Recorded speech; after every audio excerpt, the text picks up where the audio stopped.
There's something they don't tell you about narcissistic abuse when you're a man. They don't tell you that it doesn't just hurt you. It systematically destroys the very essence of what makes you a man. It takes your natural fire and turns it into people-pleasing. It takes your strength and turns it into submission. It takes your voice and turns it into silence. And then it convinces you that this broken version of yourself is who you really are. But here's what's even more sinister. This isn't just happening in your family. This is happening everywhere. The same forces that taught you to shrink at home are now amplified by a culture that tells you your masculinity is toxic, by media that portrays men as bumbling idiots, by a society that celebrates your emasculation as progress. I'm going to share something with you that most men will never admit, not even to themselves.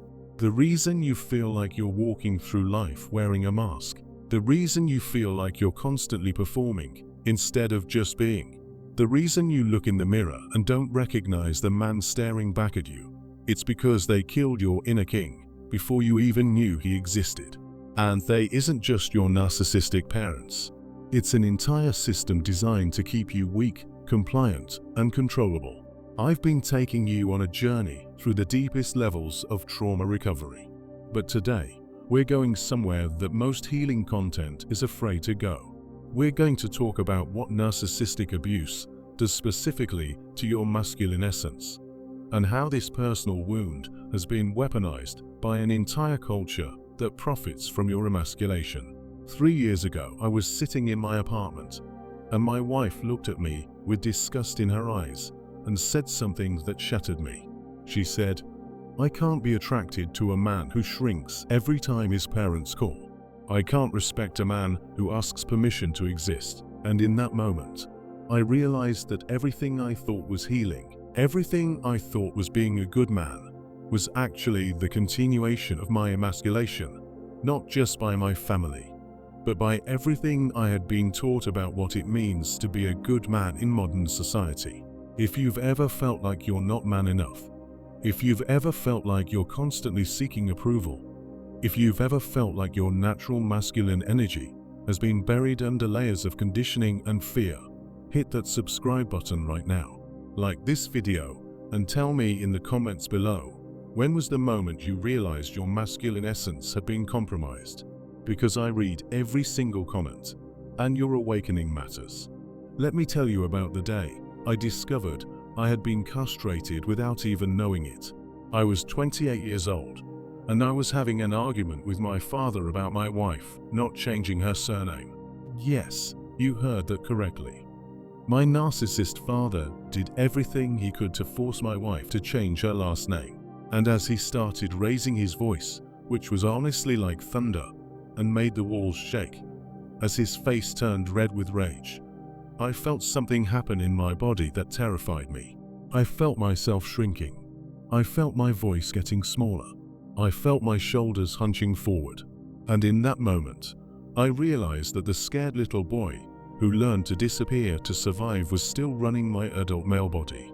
You see, I was conditioned so much that when my father became rageful over small things in the past, I immediately felt like I was constantly on eggshells and could not be myself. This goes deeper. It's beyond the toxic family dynamic. This wasn't just about my father. This was about every movie I'd ever watched where the man was portrayed as the incompetent buffoon while the woman saved the day. This was about every commercial where the husband was the bumbling idiot who couldn't even do laundry without his wife's help. This was about every news story that painted masculinity as inherently dangerous, every social media post that celebrated men being put in their place, every cultural message that told me my natural masculine energy was something to be ashamed of. This is what they don't teach you about narcissistic abuse. When you're a boy growing up in a narcissistic household, you don't just learn to suppress your emotions. You learn to suppress your masculine essence. But this suppression doesn't end when you leave home. It's reinforced by an entire culture that has declared war on masculine energy. You learn that your natural aggression is dangerous, and then you turn on the news and hear about toxic masculinity. You learn that your desire to lead is selfish, and then you see every male leader portrayed as either corrupt or incompetent. You learn that your need for respect is arrogant, and then you watch sitcoms where the father figure is constantly mocked and belittled. You learn that your sexual energy is shameful, and then you live in a culture that simultaneously hypersexualizes everything while telling you that male sexuality is predatory. Here's what blew my mind when I started studying this. In ancient kingdoms, when they wanted to control a potential threat, they didn't just kill the prince. They castrated him. They removed his ability to reproduce, to lead, to fight. They turned him into a safe, compliant servant who would never challenge the throne. This is exactly what narcissistic parents do to their sons, but they do it psychologically. And now, this same castration is being performed on an entire generation of men by the culture itself. Your father, whether he was the narcissist or the enabler, taught you that masculine energy was dangerous. Every time you showed natural boyish aggression, every time you tried to assert yourself, every time you displayed confidence or leadership, you were punished. You were told you were too much, too loud, too aggressive, too selfish. And so you learned to cut off those parts of yourself to survive. But then you stepped out into the world, and instead of finding freedom to express your authentic masculine nature, you found more of the same programming. You found a culture that told you to check your privilege, to sit down and listen, to make space for others, all coded language for shrink, be quiet, and disappear. You found media that portrayed strong men as villains and weak men as heroes. You found educational systems that punished boys for being boys, that medicated their natural energy, that told them their way of learning and being was wrong. This is the multi-pronged attack on your masculine essence. It starts at home with narcissistic programming, and then it's amplified and reinforced by every institution in society. Your family wounds you, and then the culture keeps the wound open, infected, and bleeding. But here's the part that will make your blood boil when you really understand it. They didn't just suppress your masculine energy, they inverted it. They took your natural drive to protect and turned it into people-pleasing. They took your natural desire to lead and turned it into following. They took your natural aggression and turned it into passive aggression.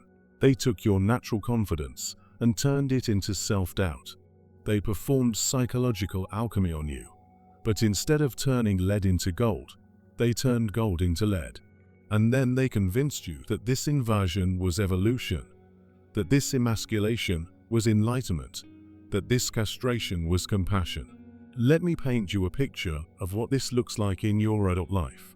You walk into a room, and instead of naturally taking up space, you make yourself smaller because you've been told that taking up space is oppressive. When someone disrespects you, instead of setting a clear boundary, you rationalize their behavior and blame yourself because you've been told that defending yourself is aggressive. When you have a strong opinion, instead of expressing it with conviction, you hedge and qualify and apologize for having thoughts because you've been told that confidence is arrogance. When you're attracted to someone, instead of approaching with confidence, you seek permission and validation because you've been told that male desire is predatory. When you want to lead, you step back and defer because you've been told that leadership is about privilege, not competence. When you feel angry about injustice, you suppress it because you've been told that male anger is always toxic. This isn't your personality. This is programming. This is the result of years of systematic emasculation that started in your family and was perfected by the culture. But here's what they never told you, and here's what's going to change everything for you. Your masculine essence isn't toxic. Your anger isn't dangerous.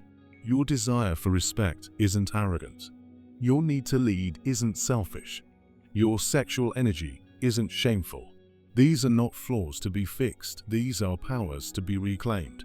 The reason you feel empty inside, the reason you feel like you're going through the motions of life, the reason you feel like you're constantly performing instead of just being, is because you've been cut off from your life force. You've been disconnected from the very energy that makes you a man, not just by your family, but by an entire system that benefits from your weakness. Think about it. Who benefits when men are weak? When they don't lead, when they don't take risks, when they don't challenge authority, when they don't protect what matters? Who benefits when men are consumers instead of creators, followers instead of leaders, victims instead of victors? The same narcissistic dynamics that played out in your family are now playing out on a cultural level. The same gaslighting, the same invasion of reality, the same punishment for authentic expression, the same reward for compliance and self-betrayal. I discovered this during my darkest period in 2022. I was doing my nightly trauma release sessions, and one night, something different happened. Instead of just feeling the fear and anxiety move through my body, I felt something else. I felt rage, not the petty anger of everyday frustration, but primal, ancient rage. The rage of every time I was told to be quiet. The rage of every time I was told to shrink. The rage of every time I was told that my natural masculine energy was wrong, not just by my family, but by teachers, by media, by society itself. And for the first time in my life, instead of suppressing it, instead of being afraid of it, I let it move through me. And in that moment, I felt something I hadn't felt since I was a small child, before the programming began. I felt alive. This is what they don't want you to know. Your anger isn't the problem. Your suppression of your anger is the problem. Your aggression isn't toxic. Your inability to access your healthy aggression is what makes you weak. Your desire to dominate isn't evil. Your inability to channel that energy constructively is what makes you destructive. The healthy masculine energy that was suppressed in you as a child is still there. It's been buried under layers of conditioning and fear, not just from your family, but from an entire culture that has declared war on masculine essence. But it's still alive. And when you reconnect with it, when you learn to channel it properly, it becomes your greatest source of power. Let me share with you the 3 breakthrough realizations that changed everything for me. The first is understanding the difference between toxic masculinity and authentic masculine power. Toxic masculinity is wounded masculinity. It's masculine energy that's been distorted by trauma, shame, and suppression. It's aggressive without wisdom, dominant without responsibility, powerful without compassion. But here's what they don't tell you: most of what gets labeled as toxic masculinity is actually the result of masculine suppression, not masculine expression. When you suppress healthy masculine energy for years, it doesn't disappear, it gets distorted. It comes out sideways, in unhealthy ways, because it has no healthy outlet.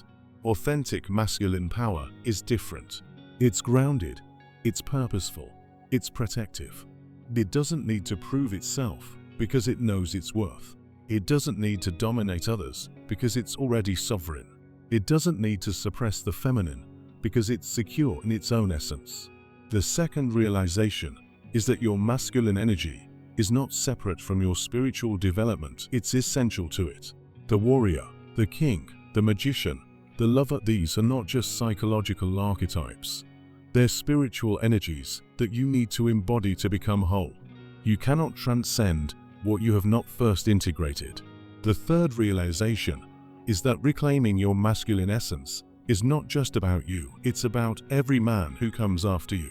Every boundary you set, every time you speak your truth with conviction, every time you take up space unapologetically, you're not just healing yourself, you're modeling for other men what's possible. You're showing them that it's safe to be powerful, that it's safe to be masculine, that it's safe to be a king. You're also striking a blow against the system that wants to keep all men weak and controllable. Every time you refuse to shrink, every time you refuse to apologize for your existence, every time you refuse to let others define what masculinity means, you're not just healing your personal wound, you're healing the collective wound. But here's what I need you to understand. This work isn't comfortable. Your nervous system has been programmed to associate masculine power with danger, not just by your family, but by the entire culture. When you start to reclaim your voice, when you start to set boundaries, when you start to take up space, every alarm bell in your body is going to go off. You're going to feel like you're being selfish, aggressive, toxic. This is not truth. This is programming. The people in your life who benefited from your emasculation are going to resist your transformation. They're going to tell you you're changing, that you're becoming someone they don't recognize, that you're being too much. The culture is going to push back too. You're going to be labeled, criticized, attacked for refusing to stay in your assigned role as the castrated, compliant male. Good. That means it's working. That means you're breaking free from the cage they built for you, both personally and collectively. I want you to try something right now. I want you to stand up, straighten your spine, pull your shoulders back, and take up space. Feel your feet planted firmly on the ground. Feel the power in your body. Feel the strength in your voice. This is your natural state. This is what they tried to take from you, your family, your culture, your entire world. Now I want you to think about a situation in your life where you've been shrinking, where you've been people-pleasing, where you've been seeking approval instead of commanding respect. And I want you to imagine how that situation would be different if you approached it from this place of grounded masculine power, free from both family programming and cultural conditioning. Your inner king isn't dead. He's been sleeping, waiting for you to remember who you are. He's been waiting for you to stop apologizing for your existence and start owning your power. He's been waiting for you to stop seeking permission and start taking dominion over your own life. He's been waiting for you to reject both the family programming and the cultural programming that told you your masculine essence was wrong. In my next video, we're going to go even deeper. We're going to explore the hidden connection between parasites, frequencies, and consciousness. We're going to talk about how trauma creates openings for parasitic consciousness and how healing your body is essential to reclaiming your power. But for now, I want you to start paying attention to the moments when you shrink. I want you to notice when you make yourself smaller, when you seek approval, when you apologize for existing. And in those moments, I want you to ask yourself, is this my authentic response, or is this programming? Is this coming from my family wound, my cultural conditioning, or my true self? And in those moments, I want you to remember your inner king. I want you to remember that you have every right to take up space, to have opinions, to set boundaries, to command respect, regardless of what your family taught you, regardless of what the culture tells you. Your masculine essence isn't something to be ashamed of, it's something to be celebrated. It's not something to be suppressed, it's something to be channeled. It's not something to be fixed, it's something to be unleashed. The world needs men who are connected to their power, who are grounded in their purpose, who are unafraid to lead with both strength and wisdom. The world needs kings, not servants. And your journey from emasculated boy to sovereign man starts with the next choice you make, the next boundary you set, the next time you refuse to shrink, whether the pressure is coming from your family, your culture, or anywhere else. Your inner king is calling. It's time to answer.